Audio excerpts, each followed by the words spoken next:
Sobra usa ka tuig gikan sa temporaryong pagsira sa publiko sa Cebu City Sports Center, ang naa pa sa 40% ang nahuman sa renovation sa track oval sa naasoyng pasilidad. Ang maong renovation subay sa pag-host sa dakbayan sa Sugbo sa umaabot nga palarong pambansa 2024. Atong nasayran nga human sa pagbutang sa asfalto, gisugda na ang pagbuhos og rubber dust sa track oval.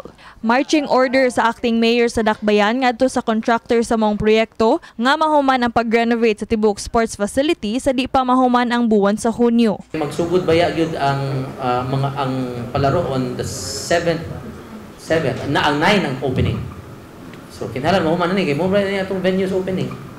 Tungod sab sa panaghiusa sa Tri-Cities ug ingon man kagamhanan sa probinsya sa Sugbo, posibleng ipahigayon ng ubang mga sports games sa syudad sa Mandaue ug Lapu-Lapu. Sa laing bahin, gipakanselar ni Cebu City Acting Mayor Raymond Alvin Garcia ang procurement activities ug bidding sa portalet ug portabaths nga gamiton sa palarong pambansa.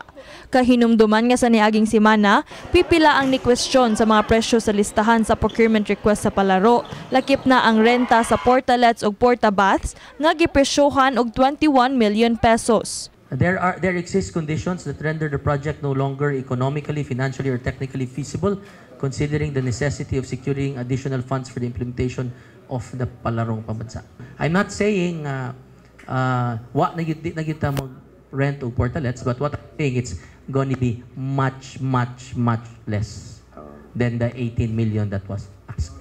Nagkanayon sab ang chairman sa Committee on Budget and Finance sa Cebu City Government nga si Noel Wenceslao nga ang gihangyo nga additional 79 million pesos dugang sa 400 million pesos nga gigahin nga budget alang sa palaro giubsa na ngadto sa 64 million pesos. Ang lights is we appropriated 23 million.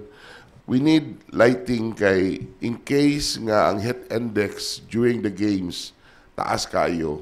So, atong himuon ang games ikagabi. However, amog yung gi-review hapon tanan, it's less than 20 million ang magasto.